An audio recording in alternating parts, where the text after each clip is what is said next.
Welcome, everyone. Let's break down UFC Tampa, Covington, and Buckley. Let's get right into it, guys. Hit the like button, subscribe to the channel, leave us a comment, tell us your best bet. And we're going to start with one of our old friends, and she's not old, but Josefine Knutsson. Been a while. I'd kind of forgotten about Josefine. She's been very good to us. She fights Piera Rodriguez. We were on her from the very beginning in Contender Series. We've cashed on her a few times. She's going to be the favorite here. Jim, what do you make of this fight?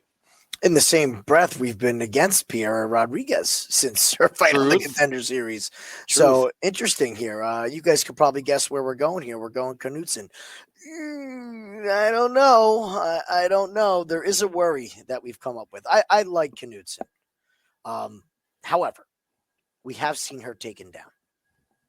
And to me, that's the only path to victory, is a decision by Piera Rodriguez where she just holds her down and banks the control time.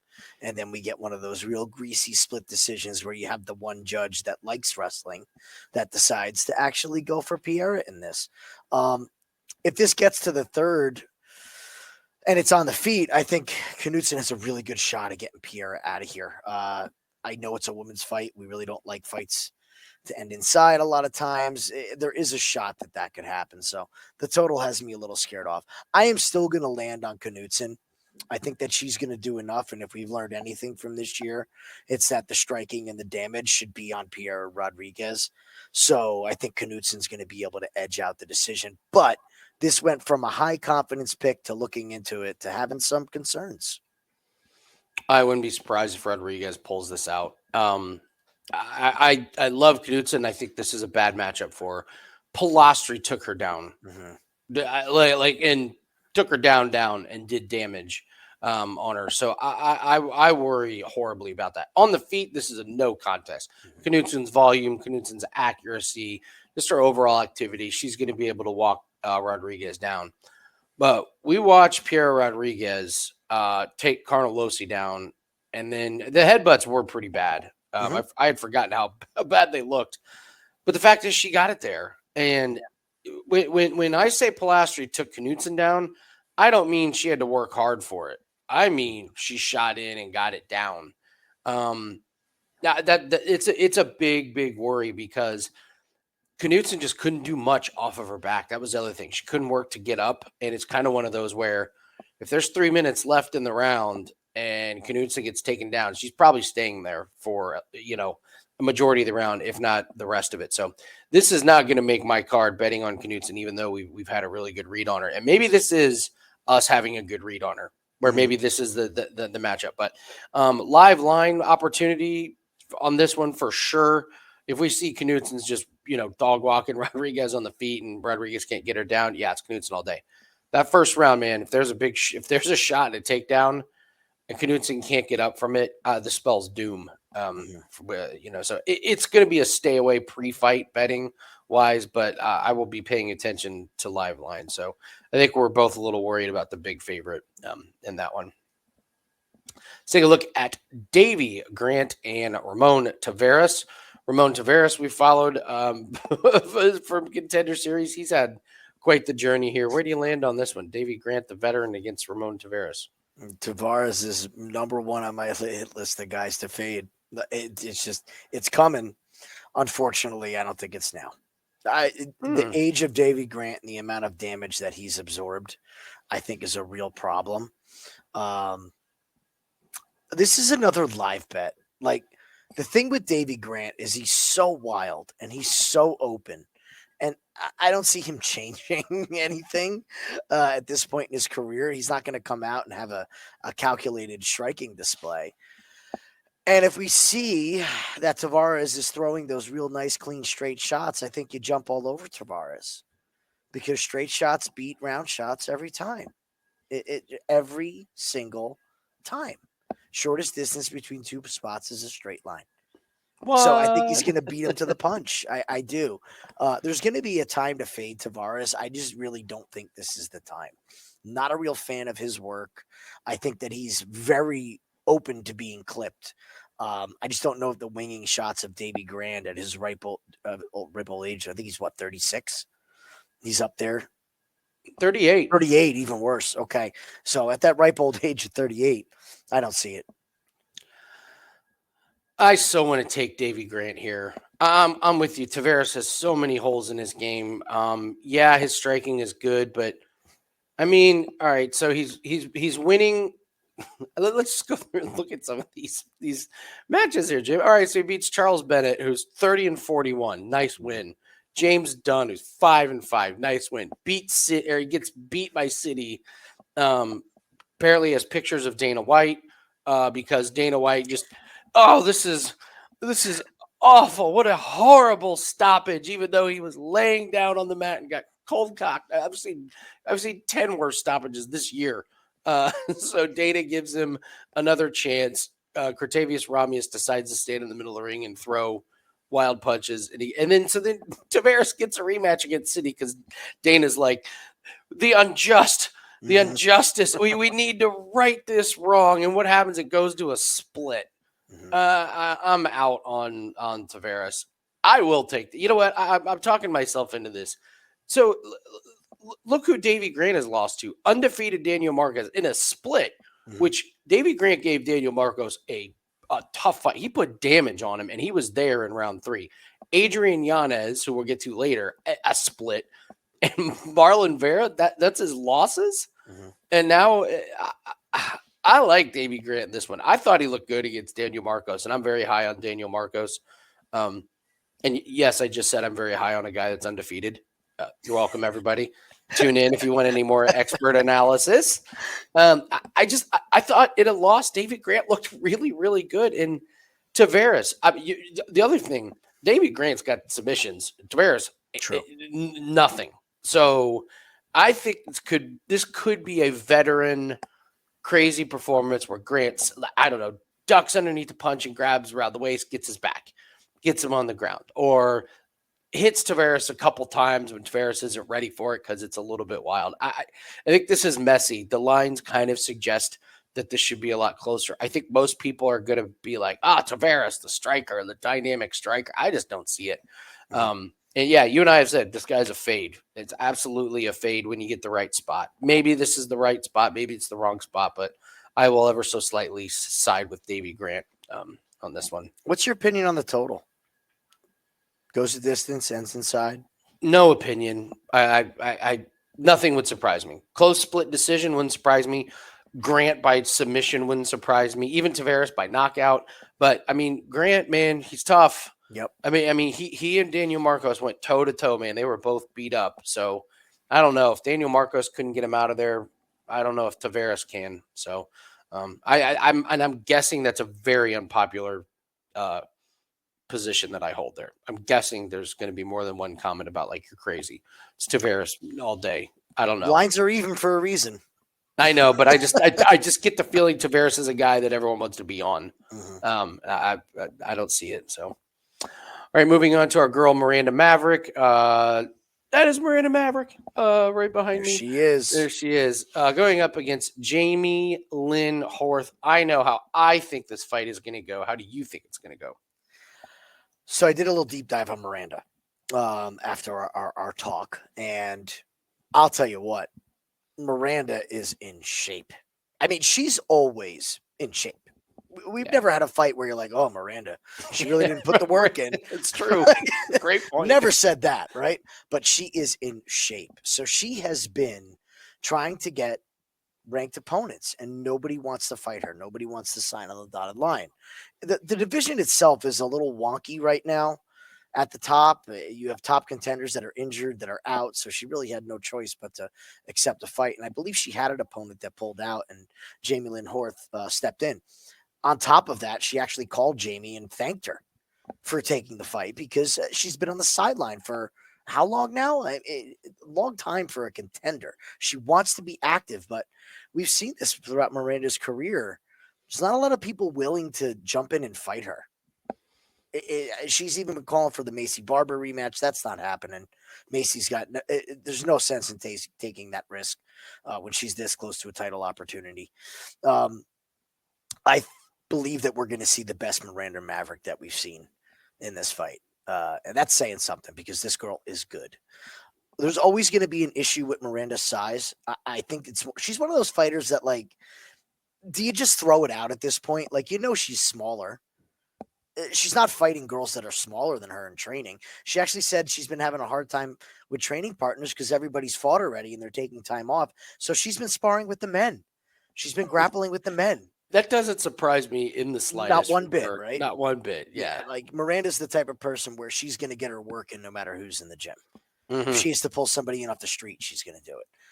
And Jamey-Lyn Horth at her advanced fight age, could we say? Like, she's not a dinosaur by any means, but like 34 years old and 7-1 in pros. And Invicta fights, most of them. Like, if you go back and look at her Invicta fights till now, it seems like, I know it's only 8 fights, but is it more BFL and BFL? Yeah, BFL. LFA, excuse me.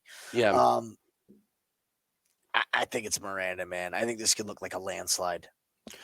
I'm all over Miranda Maverick in this one. I think her size and Jamey-Lyn Horth's size is actually going to hurt Horth. Miranda's going to be able to shoot down, and she's just going to have the lower center of gravity. She's going to be stronger, and I think Horth goes down pretty easy. I mean, this is Jamey-Lyn Horth that went to split against Veronica Hardy, who she's way bigger than, and then Ivana Petrovic in a split where she looked terrible in the first round. Now, shout out to Jamey-Lyn Horth because Petrovic isn't very good, and we got some nice live bets, but I just don't see it from Jamey-Lyn Horth.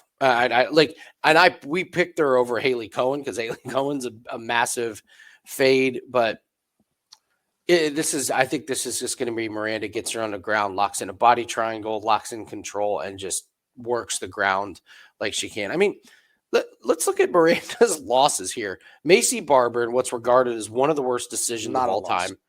Yeah. Yeah. Aaron Blanchfield goes the distance, and then Jasmine, which she got poked in the eye early in the fight and was seeing double the whole Nobody's time. talking about that, analyzing this fight. Yeah, you go back and she had a problem with the size, and she got poked in the eye and could not see. Yeah, and once you hear that and you go back and you watch the fight, you're like, oh, that makes all the sense in the world. Mm-hmm. She was just trying to get through the fight. I mean, she's rolled through everybody, so this is a pretty confident play for me on Miranda. I know she's the big favorite, but I would not be hesitant to lay the wood on Miranda. So, Miles Johns and Felipe Lima, interested in your thoughts on this one. How do you see this one going down?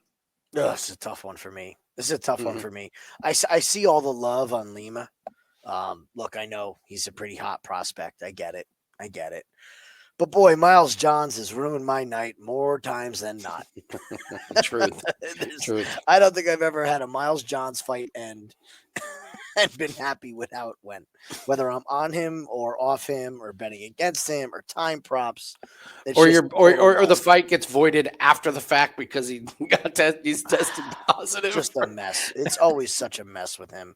So look, honestly, if I'm betting it, and maybe you should go against this, I'm taking the plus 200 on Miles Johns. I just am.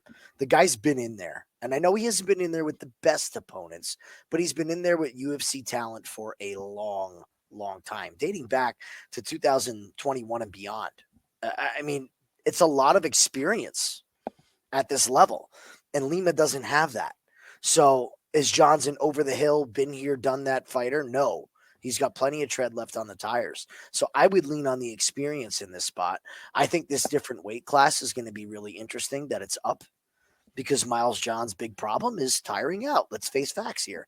He packs a lot of muscle, and he can only reserve his energy for these quick explosions here or there, and he's got to gear it back. Does he have the ability now to step on the gas pedal for all 3 rounds? If that's the case, I think it's Miles Johns by decision at plus 200. I mean, that's just Miles Johns at plus 200. Yeah, I struggle with this one too. I think the odds are crazy. Now, I think Lima's going to be better on the feet. I think he's going to be quicker. And he is absolutely, if he uses his speed and he can get out of the way of Miles Johns, like clinch and wrestle, it's going to be a long night for Miles Johns because Miles Johns is going to get tired. If he's shooting takedowns and wrestling and it's not working, Lima will tune him up on the feet. But if Miles Johns can get a hold of Lima and slow him down and Get on top of them. Lima's last win against Naimov, this is a good, solid win. Mm-hmm. But round one, man, Naimov got on top and kept him down there. I know he won by rear naked choke, but they were wrestling and Naimov, like, they were sweaty and he slipped off of him and like Lima just jumped on his neck. It was a really nice submission, but it wasn't like he worked an awesome takedown or a great wrestling moment, or anything like that. This is another live bet. This is a classic live bet for me. If Miles Johns is getting the wrestling, I think you got to take a look at Miles Johns. Here's what I hope. That Miles Johns has to work really hard in round one, but he wins it, and you get a great price on Lima because Lima's not getting tired. If there's going to be a fighter that gets tired, it's going to be Miles Johns. So no opinion before fight, but this one I have circled as a big-time live bet opportunity. Fingers crossed that Miles Johns wins round one, but has to exert a lot of energy because Felipe Lima will pour it on in rounds 2 and 3. So should be a good fight, though. And I'm with you on Miles Johns. Like we were talking about, like what fighters – are there fight circuses? Miles Johns, betting on a Miles Johns fight has just been an absolute circus the last few times. I hate it. I know. So real quick, guys, we do have a 5% cross-sport parlay that is up and a 3% UFC best bet that is up. These are our big plays this week. The cross-sport parlay in particular. This is one that like – I wish we could make it more, but 5% is about the max. This one we just absolutely love. If you have not gotten that, go to Wager Talk, grab that one. We've got our 3% UFC best bet that is up. Easy cash on our 5% UFC play, right, Jim? Easy cash. Easy on piece of cake. Piece of cake last Shout week. out Adelaide Bird. Thank you, girl. No, it's the last UFC event of the year. We've had a fantastic UFC run since July. I think we're hitting like 65% of our MMA plays. So we're really looking forward to closing it out. Hope you guys join us. We can help you build these bankrolls, guys. These cross-sport parlays, we're number one over in parlays. I know the stigma around parlays, but the fact is we have turned a profit every single year. Yep. Doing these parlays, and the cross-sport parlays is just our bread and butter. So looking forward to cashing that. We cashed our last 5% cross-sport parlays. So looking forward to that. Join us, wt.buzz/AL. And as always, these are bets that we bet with our own money, man. Like we talk the talk, we walk the walk. When you get our official plays at Wager Talk, these are all bets that we make our own, bets with our own money. And we're number one the last 2 years, up 190 units. Very proud of that. All right, let's move on to another guy who's kind of a circus to watch when we bet on him is Sean Woodson. What great matchmaking. Sean Woodson and Fernando Padilla. This is a great fight for me. I'm assuming that you're like me, where is Sean Woodson kind of like Randy Brown, where you're like, could you just give me a little more? And I'm saying this about a guy that's 12-1. Yep. But it just feels like his fight, like split decision against Charles Jourdain. Really, you couldn't finish Dennis Luca. You couldn't get him out there. You went a split with Luis Saldana. I don't know. His length is such a problem for everybody. Nobody has been able to really figure it out. I think Padilla can, because Padilla's got a similar body type. It's like just kind of a little bit of squished version of Sean Woodson, but he's got the long legs. What I like about Padilla is he will push forward. That's what everyone has trouble with Sean Woodson. They can't get inside. They stand on the outside, and Woodson wins these stupid close rounds. I think Padilla is going to do whatever it takes to try and get inside. I think he makes life rough for Woodson. I would lean Padilla to pull the upset here. What do you think? I'm going to quote The Rock on this fight. Finally, we get a chance to bet against Sean Woodson. This is the moment, ladies and gentlemen. I absolutely love Padilla in this spot. Look, the unanimous decision loss to Kyle Nelson, I still remain as one of the worst decisions of the year. I went back. I've watched that fight twice, and I still can't figure it out. So we're talking about a guy that could be on a 5-fight win streak here if it isn't for an atrocious judge's decision. Okay. Secondly, you hit the nail on the head. Woodson's advantage in the size and the length, it's not going to be in this fight.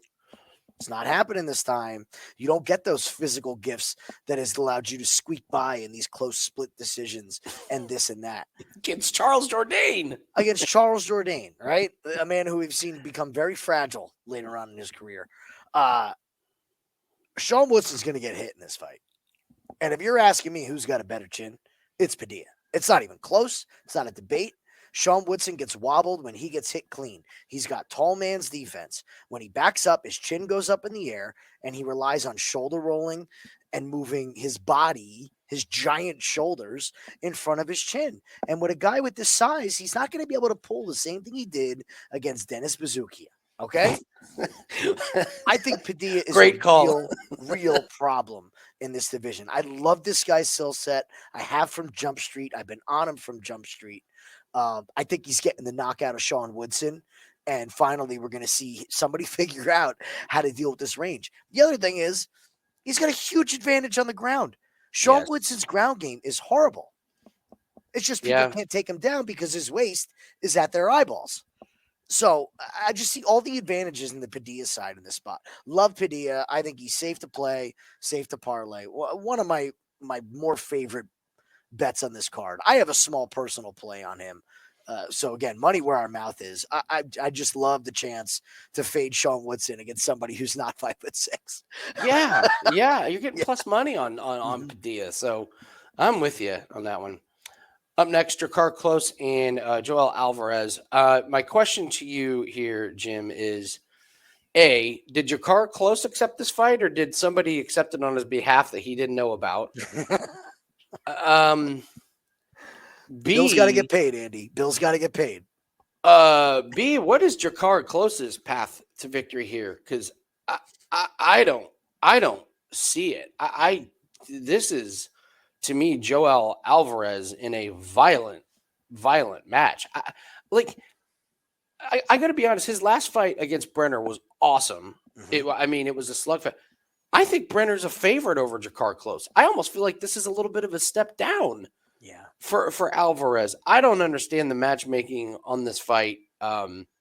Unless I'm missing something. Maybe it's that Drakkar Klose is 15-2.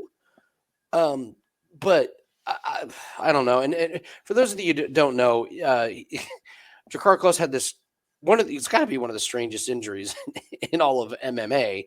I believe it was against Jeremy Stevens at the face. Yeah, where he got pushed and got whiplash.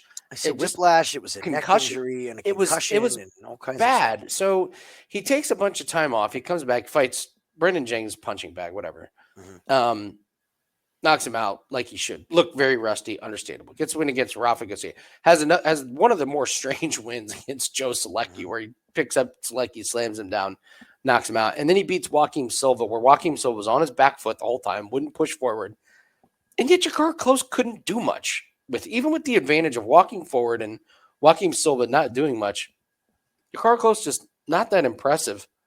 And now you're going to go up against Joel Alvarez, who is going to have no problem walking down Klose. If Klose wants to try and walk down Alvarez will welcome that, because that means he can pull guard, he can get him on the ground, or he can just blast him with elbows and knees.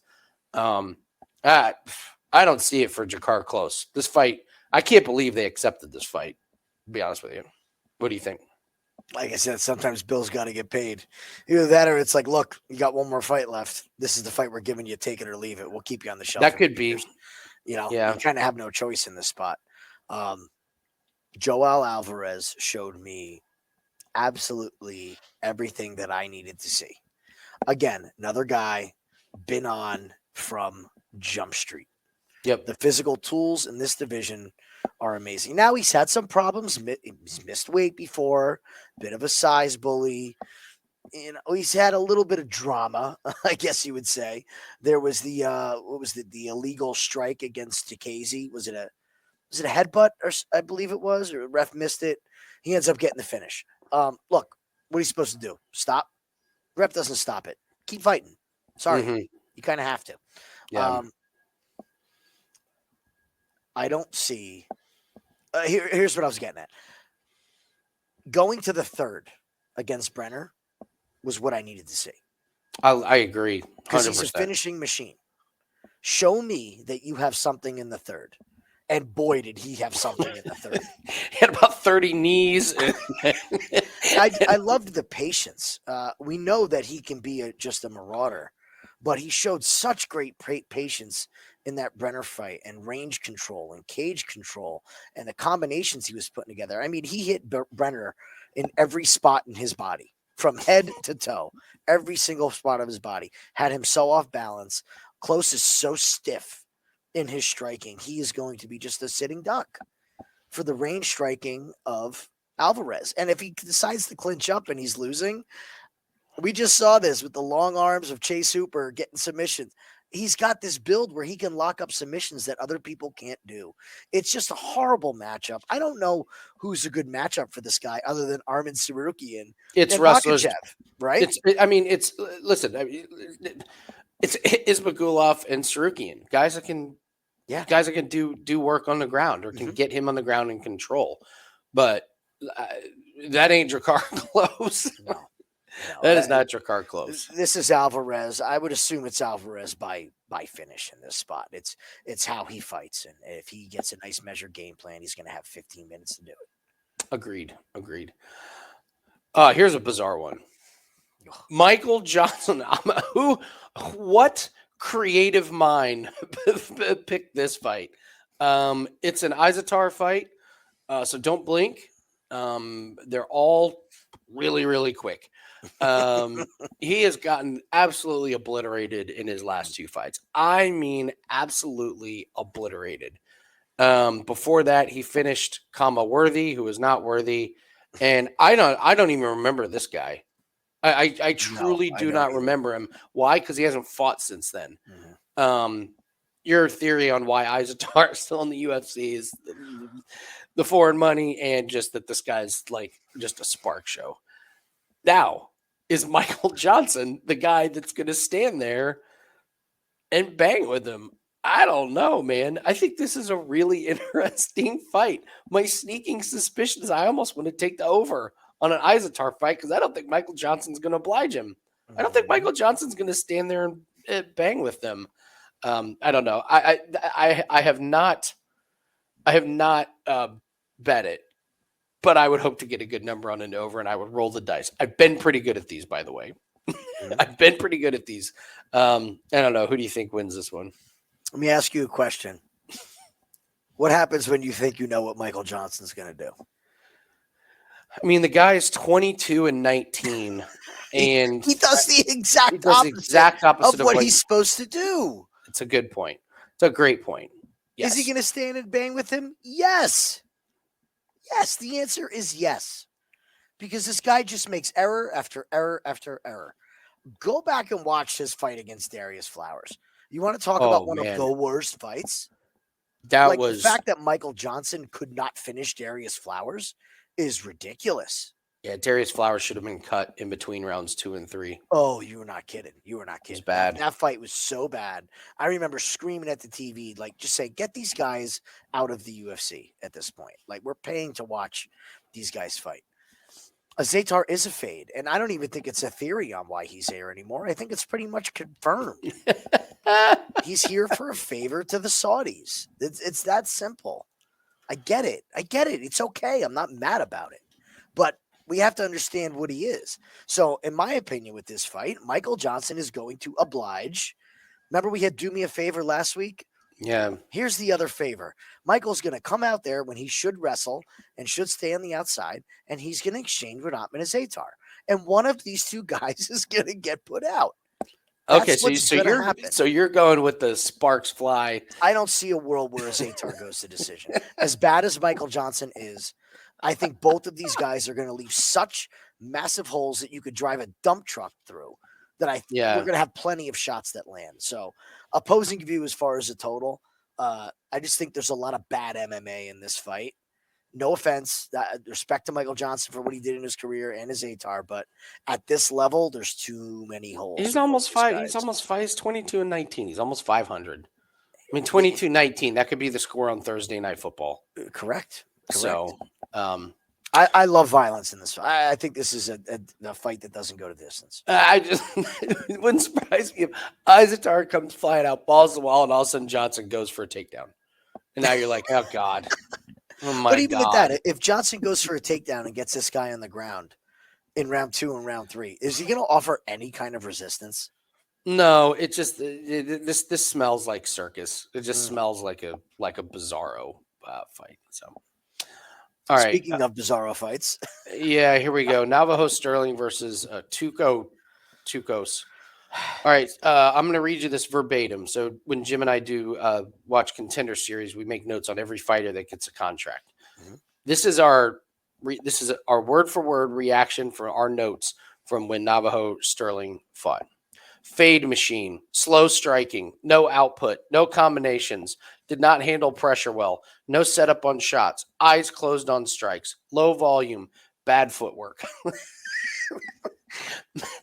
And great yet, name.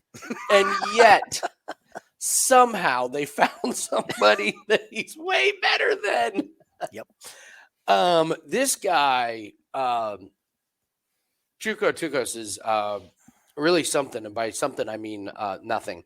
By the way, if you want to see one of the most gruesome arm injuries you have ever seen in your entire life, go watch his fight against Byron Dennis.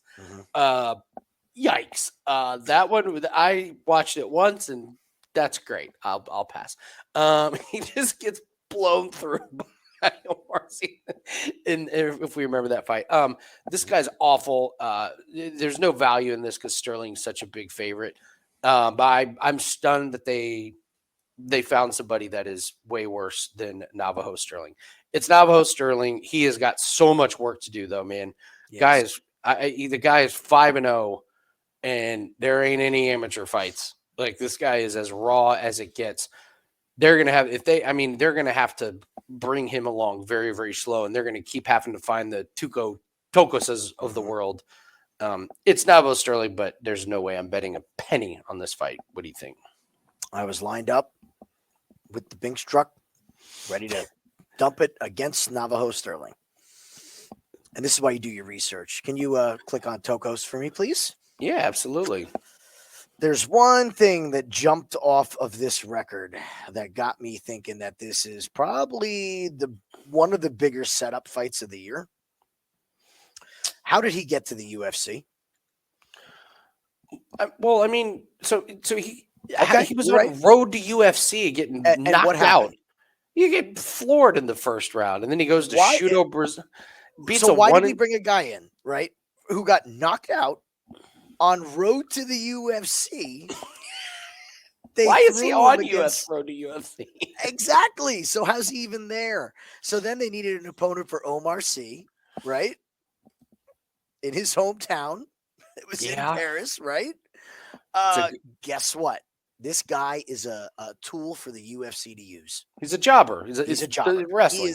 He is the Brooklyn Brawler of that's good. Of MMA right now. He's being brought in so that Sterling can get a highlight finish. The lack of grappling from Tokos in that C fight was alarming. It was bad. It wouldn't take us like 7 seconds in that fight to go, oh, we missed it. We missed it. We missed a huge chance. He was worse than I thought he was going to be. And they're bringing him in to lose to Sterling 100%.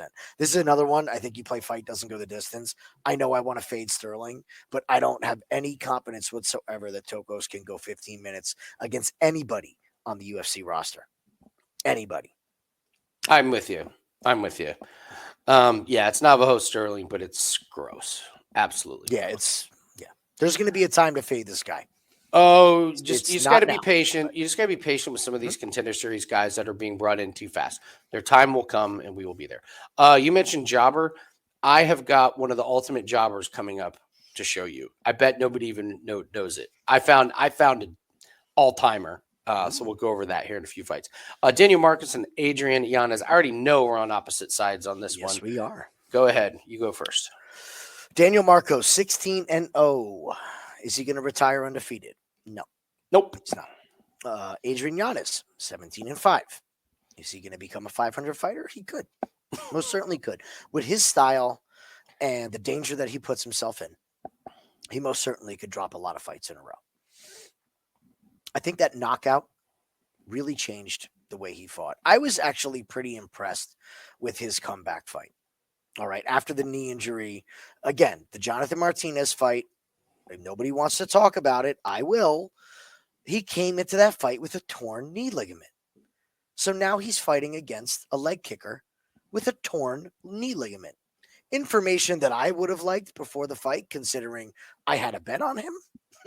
But I guess we don't have to disclose injuries. Comes back and does what he's supposed to do against Vinicius Salvador. So I think we're going to see a run here from him. I do. I think he's made some changes. I think we're going to see him mature a little bit more. He was way too reckless and way too confident. And I think the best thing that could have happened to him, not that you want to get knocked out, but to get caught by Rob Font. So I don't see the devastating power from Marcos that is going to put him out. So I just think that Yanez's striking is cleaner. I think it's cleaner. The combinations are better. I haven't really liked how Marcos reacts to certain shots. I think we're going to see cleaner punches in the pocket from Yanez. So if this fight does get close, I would trust Yanez to land first over Marcos. So I'm on Yanez in this spot. I think he takes either a decision or a KO in this spot. I would lean more towards decision because Marcos has proven to be tough. Yeah, I like Daniel Marcos. I don't think it's his time to lose. I loved that fight against Davey Grant. We get the no contest, whatever. Nice win against John Castaneda. I just don't think that Yanez has the tools, the overall tools, to get it done. I think he's just a little bit, I don't want to say a one-trick pony, but I just don't see the diversification of his weapons. I don't see the depth of his weapons, of his attacks. And I mean, okay, like, he beats Tony Kelly, but Tony Kelly, we haven't seen Tony Kelly since that fight. So, how good is that win? The split against Davey Grant, that's a good win, but he steps up in competition. He loses to Rob Font, loses to Jonathan Martin. And Vinicius Salvador sucks. I'm not gonna write home about beating Vinicius Salvador. I mean, Salvador is the guy that does the stick his chin out, puts his hand down at his side. I don't know. I've been waiting to fade Daniel Marcos because, like we say, these guys are not going to finish they're just not going to finish their career undefeated. I just don't think this is the guy. I just like the progression that I've seen. I like his strikes. He's got a granite chin. He's so hard to wobble. And if Yanez doesn't get that one shot knockout, I just think it's Marcos kind of by death by 1,000 paper cuts, just a lot of, strikes. And now Marcos, he has been low volume in the past. I think he'd be a little bit better served if he actually really concentrates on, you don't have to throw the power punch every single time. You don't have to set up every single punch, even throwing stuff that doesn't land keeps your opponent off guard a little bit. So I think he would be a little bit better served, but who am I to coach him? Dude's 16-0. So what do I, what do I know? But yeah, I've got Marcos by decision in this one. So we'll go head to head. I like it. We both land on the over. 100%. I don't see Yanez knocking out a guy like Marcos. And I don't. Marcos is not the guy that lands the huge one or ground and pound or something. He's the one that just does damage early, slows the guy down, and just kind of continues, beating on him. So, all right, Dustin Jacoby and Vitor Petrino. You heard it here first when we correctly predicted that Vitor Petrino was going to lose to Anthony Smith. And based on what we've seen from Anthony Smith, that prediction is one of the wildest ones that we've made since doing this show. I think the loss was a good thing for him. And I bet people would be stunned if you told them that Dustin Jacoby was 1-4 in his last 5 fights. Yep. I'm not a big Dustin Jacoby fan as a fighter. That even surprised me. And his one win, questionable stoppage against Kennedy and Nzechukwu, who has been fighting the lower level guys. What do you think? Vitor Petrino get back on track, or does Dustin Jacoby get back on track? Petrino's record has everything that I want. Again, you'll hear me come back to this a lot. I need to know that you've paid your dues and that you've gone through all of the roller coaster in MMA. So what has he done? He's won by decision. He's won by submission. He's won by knockout. He's lost. The loss is important. The most important out of all of those when looking at a fighter to me is seeing that there's an L. You have those guys like Khabib that just retire undefeated. They're amazing. You have those guys that are 20-2. Okay, but that 2 is important. You learn more from your losses. I expect to see the best version of him that we've ever seen. You have to expect that after a loss if you're serious about it. So, look, Dustin Jacoby is past his prime. And what you're not going to see on that 19-9 record is all of the glory fights. Yeah, the kickboxing. All of the kickboxing fights. It is a ton, Look, man. You can just keep on scrolling, man. It's crazy. This guy fought his first amateur in 2008. So it's a lot of wear and tear on that body, man. It's crazy. It's crazy. Yeah. It's a lot of fights. So, look, Petrino, I think, has the power advantage. Jacoby's not knocking him out on the feet. If Petrino decides to wrestle, I think he can get it there. And I don't see anything from Jacoby. Like, again, are we going to see new tricks from Jacoby or are we going to see improvements from Petrino? We're going to see him from Petrino. So I love Petrino in this spot. He's minus 310. I think he's 100% safe to parlay. I hope he comes out with more volume, man, and a little bit more aggression in UFC. I mean, he was so tentative in that fight against Tyson Pedro. I mean, his check hook against Bukauskas was fine, but up until that point, you're like, come on, man. And then, the Anthony Smith, that we said it. There was a reason Anthony Smith took that fight. He knew there was holes in Petrino's. He knew he wasn't going to get volumed up because that's not what Petrino does. And he knew Petrino was going to stick his neck in there where it didn't belong and got him out of there. I'm with you that it's Petrino. I've just never been a Dustin Jacoby guy. And luckily. Recently it's been a really good thing. So, that chin against his knockout against Reyes, that was just like, oh man, has all the wear and tear finally caught up to him. So, it'll be Petrino for this one. All right, Cop and Bruno Silva. I'll let you go first. I'll Cop. When you come to a fork in the road in your career and you make the wrong turn, sometimes you just never go the right way you begin. This man had the world in front of him. Like on a silver platter, absolute silver platter. And then look at all these canceled fights and drama and weight misses and fights outside of the octagon and reschedulings and you name it, this guy has done it. He has an opportunity against Muhammad Mokaev, who is not going to hurt you, is just going to try to hug you for 3 rounds, and he can't get the job done. Just can't do it. He's in line for a title shot if he gets that done because they were trying to book the fight with his title shot, and it just didn't happen. So this guy, to me, just can't make the right decisions outside of the cage. How can I trust him to make the good decisions inside of the cage? I just can't. Skill-wise, look, he's got all the skills in the world. He can wrestle. He can grapple. Okay? He can strike. Great striker. Super dynamic. Physically gifted. We've seen him get clipped. In his last fight, he got clipped. Even against Mokaev, you get hit with a punch. What is Bruno Silva going to do? I don't trust him to be able to take Bruno Silva's power. Now, Bruno Silva is no world beater by any means. He was on his way to big trouble against Cody Durden. Yes, he was. Put him out, but I don't know if he's going to be in that constant pressure wrestling state trouble against Kopp. And I will trust the power of him to clip a guy who I know is going to make 1 to 2 bad decisions in a fight. Who was our guy last weekend? We were saying how many bad decisions they're going to make. Well, Bryce Mitchell, and he almost did it. And he did it. We right? told you he was going to make 2 horrific decisions, and he almost got his arm submitted. Yep. So put Bryce right into that category. Put Cape right there with him. I think he's a guy that makes mistakes. So I'm going to take Bruno Silva. I got Kopp all day. I got Kopp by steamroll. I'm out on Bruno Silva. This guy absorbed a lot of damage against Cody Durden. Mm-hmm. I'm sorry, he did. He You're right. Welts on the side of his face, and based on what we saw from Cody Durden in his last fight, I don't think we would say Cody Durden's the most dynamic striker in the world. So let's just go through his wins here recently. So JP pays. Come on now. That's I know. We love JP.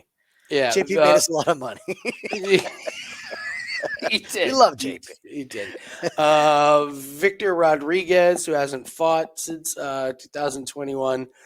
We talked about the Cody Durden fight, which on paper, if you're just looking at that, you go, oh, wow, knockout win. Go watch that fight. That was close. And now here's the guy. So he beats Tyson Nam. I would like to go through what Tyson Nam is up to these days. So he loses to Silva, loses to Maxim. So he goes to Front Street Fights. And I mentioned the jobber. Take a look at Eric Vo. Yeah, buddy. Oh, yeah. All right, write that name down. We got to look and see where we can get Eric Vo some fights. This is who Tyson Nam is fighting these days. Are you kidding me? This guy hasn't won a fight since 2017. They just keep putting him in these fights. And then my favorite, no contest. I have to find out what happened. I need to find out what happened. So that was kind of funny. Anyway, I think Bruno Silva just doesn't have the striking defense, and to be honest, I don't think he's got the power to get to Kopp. I think Kopp gets to him early and takes away that power that Silva has. And I mean, I know what you're saying with Kopp. It's always something. I mean, he has 3 fights since 2021 and 7 canceled fights. He's certainly not in the good graces of UFC.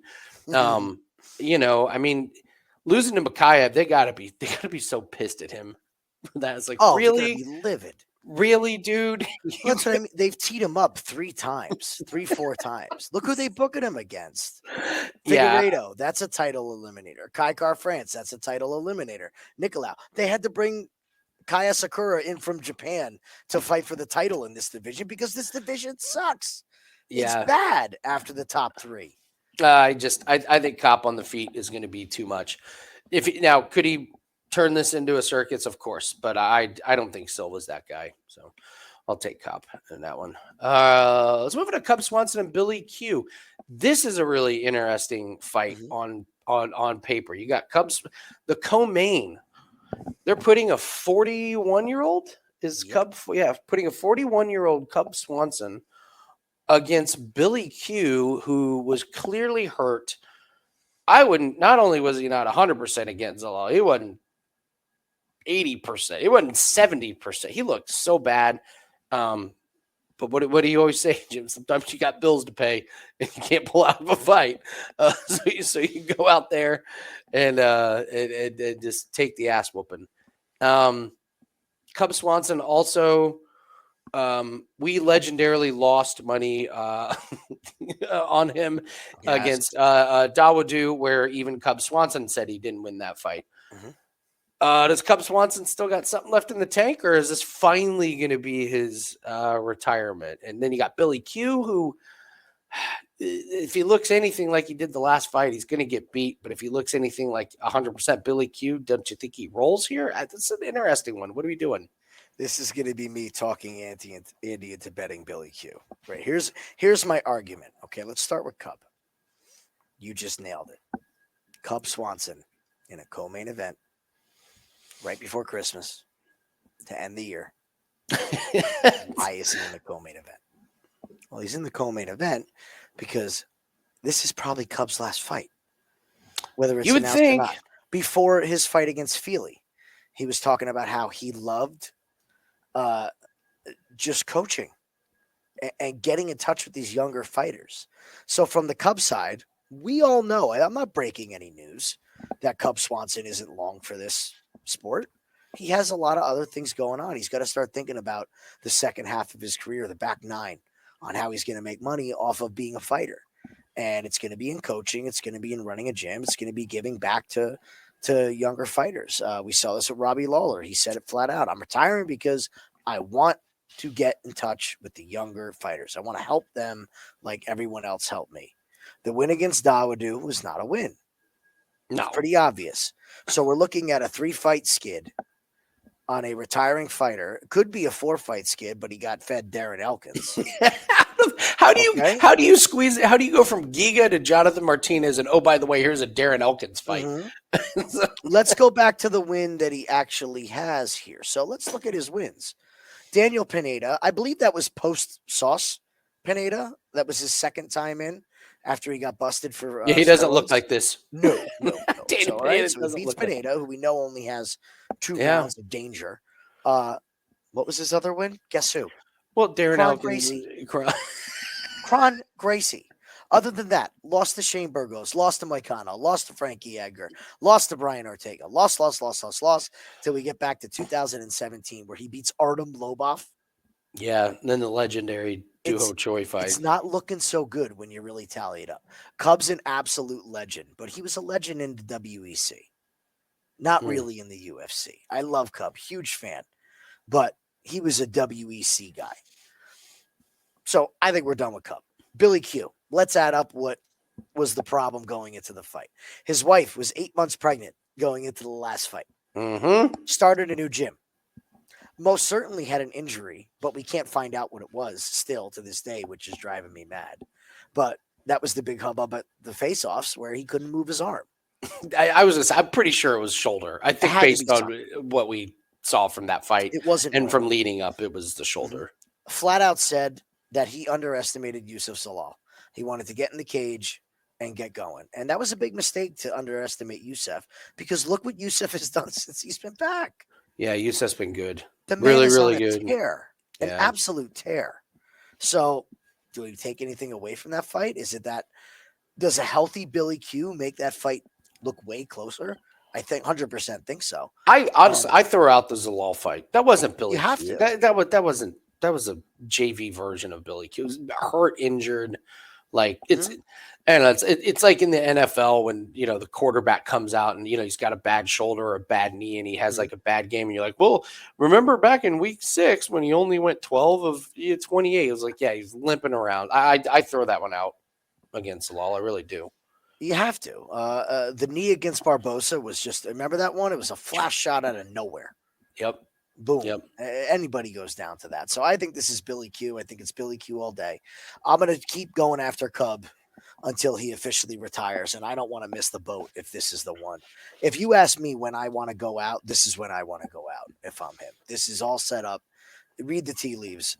I just got a feeling this is going to be the last time we see Cub. And good for him. Had a hell of a career. I in defense of Cub, I will say this. He was there in round 3 against Feely. Yeah, he was. Feely wasn't pushing a great pace, and it's Andre Feely. So, those are always weird fights. But, he was there. And I will give him credit. He didn't win the Dawodu, but he was at least there in it. This isn't like the older guys. Some of the other guys we've seen that are just corpses, in there that are getting finished. So he is there.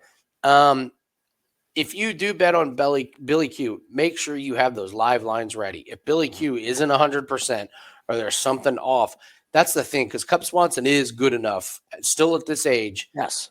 An injured Billy Q, he will take out. He will absolutely go 3 rounds, and then you're nervous. But if Billy Q looks 100%, I think there's just going to be too much volume and activity on the feet that Cub Swanson will be able to keep up with. So. All right, last fight of the evening. Again, real quick, can't emphasize enough. 5% cross-sport parlay is up. 3% UFC best bet is up. We have already bet these. You guys should too. Coming off a 5% win in the UFC last week, and the cross-sport parlays are our bread and butter. Of all the things that we do, I almost think that's the one that we hang our hats on. Oh yeah, nobody does cross-sport parlays like we do. I will confidently say that nobody does these and sees these spots the way we do. So when we first started doing them, people were like, what? Yeah. No. We had to literally explain what it meant. Yeah. So you guys are parlaying a Formula 1 play with a UFC play, and an NFL play. But the cross-sport parlays are where it's at, man. We do really, really well with them. So highly encourage everybody. Highly demand everybody join us on this 5% play this week. This one is going to hit. I feel very confident. All right, Colby Covington and Joaquin Buckley. To me, Jim, I think this comes down to what do you think of Colby Covington? Do you think he's done, or do you still think he has something left in the tank? My personal opinion is I think he's done. And if he's done, then that means you're just fading him against most guys. His performance against Leon Edwards was so awful. And it was just like, oh my God, this is it. And when it falls off a cliff or when it ends, it just falls off a cliff. The guy fights once a year, a lot of wear and tear, a lot of wars. And the fact is, this guy's beaten 2 guys since the Robbie Lawler fight. He beat Tyrone Woodley, who was at the end of Tyrone Woodley's career. I mean, he loses to Covington, gets Darce choked by Luque, and then he's fighting Jake Paul.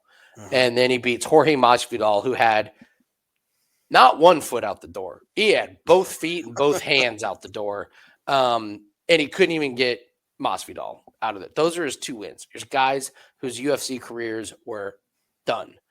And now, I mean, this used to be Colby Covington. I'm going to walk out. I'm going to walk forward. I'm going to be the more athletic, more aggressive. And now guess who he's fighting? A younger version of himself who's probably got more power, who is on a tear. I think this is an absolute nightmare matchup for Colby Covington. I don't see how he gets better after what he looked like against Leon Edwards. What's the improvement? Like you're telling me he's going to be better than that? I just think when it ends, it ends. And this is a Joaquin Buckley ass whooping, because if you want to poke holes in Joaquin Buckley, Stephen Thompson was able to, and like we said, Stephen Thompson made that fight tough. Stephen Thompson has incredible footwork on the balls of his feet, dancing around karate style, and Buckley still got him out of there in round 3. Let's just say Colby Covington didn't look that fast in the last one. So if Buckley's cardio is an issue, how is Colby Covington going to push a pace that gets him tired out? I just don't see it. I just don't see a path to victory for Colby in this one. For me, it's Buckley, and for me, it's not even close. I got to learn some more. I got to find out some more info about this fight. Stephen Thompson was doing absolutely everything that he needed to do. He really was. The Buckley fight. He was fighting a perfectly game planned fight against Buckley. And he literally zigged when he should have zagged. And just walked into a right hand. He walked into a looping right hand. The thing with Buckley is I want to make sure that Colby doesn't get in his head. I have a feeling Buckley can be had above the shoulders. Oh, I like this take. No, it's serious, and it's not a knock, but we saw Buckley in his early career. He's calling out fighters. He's at the PI. He's been thrown out of multiple gyms and had to find his way, and he was an immature young man. Now, I will give him credit with this. He has most certainly turned that around. You don't hear anybody saying anything, but Colby has this way. The move in the weight class, it almost seems like it almost seems like a change in mentality. Yeah. He was fighting these guys that are just way bigger than him, so he's trying to flex up physically and mentally, and maybe he doesn't have to do that. I don't know, but that's a great point. Yeah, great point you make. Also, I think being down a weight class has caused him to become a more disciplined person, not just fighter, but like person in your life. He seems to have everything together. He's on the rise. Like, yeah, of course. Like I had said to Andy earlier in the week, I always look at Buckley and there's something that just keeps me off betting him. You know, and maybe I'm a sucker for not doing it, obviously, because he's rattled off 5 in a row. I did pick him against Fiallo, but that wasn't breaking news. The Fiallo that is getting knocked out by everybody. You know, I think he should have finished Morono. I thought that was a bad look. So there's always been something where I'm like, yeah, okay. But if Colby gets in his head, I think he could maybe find some kind of success. If he can't, and we see Buckley, I agree. I think Buckley will run away with this thing. That is the one piece that is keeping me off of betting Buckley. I need to see the press conference. I need to see the weigh-ins. I need to see the embedded. I need to see what kind of mentality Buckley is taking into this fight. Because if he beats him, he fights Ian Gary, and he is 100%, if he gets past Gary, next in line for a title shot. This is not the time to be Manal caping it, okay? We have to get this right here, Buckley. Does Colby Covington still have that in him? He'll be up there talking the same mess. But I feel like they're throwing jabs. I feel like if he would have really been wanting to do the mind games, it would have started already. But this is what I mean. We could very well see it not land. That's what I mean. I'm loving this, like waiting for this. Because if it seems forced and Buckley just shrugs it off, I think it's Buckley. Colby's done. Colby's really done got for. no leg to stand on. He's done. So Interesting. physically, Buckley, Colby's beat to hell. He is. He's absolutely beat to hell. And when you're talking about gut issues, which are well documented, that's not something that you train, heal. Look at Brock Lesnar with the diverticulitis. Like when you have gut issues, that's something you deal with forever. Mm-hmm. The way you eat, the way you cut weight, all has to change. Everything has to change. The way you take damage. We saw him get beat up to the body against Leon Edwards. Don't tell me that wasn't a targeted attack. It's very well documented what's wrong with him. So, again, if you don't get on Buckley early, then you wait till the fight and you see Buckley throwing front kicks, game plan's working. He's got his head in the game. Yeah, and UFC's got some interesting issues with Colby, because if he does look awful, now you're sitting there going, what in the world do we do with Colby Covington? Yeah. Because this guy was ranked very high, and now you're like, okay, he's beaten the two guys that were leaving UFC, and he's gotten his ass kicked about, to everyone else, and he's just quickly on the way down. So to me, there's one more fight. What? You bring Masvidal back in, who's still under contract. I'm serious. Masvidal. And you book that fight. That's the one thing that you can do with Colby Covington. Colby will be boxing Jake Paul. Yes, he will. He'll be boxing Jake Paul, and then he'll be boxing Masvidal or something ridiculous like that. So, all right, let's do the parlay buster and the woulda, coulda, shoulda. What do you have for your parlay buster this week? Oh, the parlay is tough this week. This is a tough one. This is a real tough one. I can't. I want to fade Navajo Sterling, but I can't with Tokos. I don't know. Miles, he's a favorite. Lima. I'll tell you right now. I'm going with Knutsson. Okay.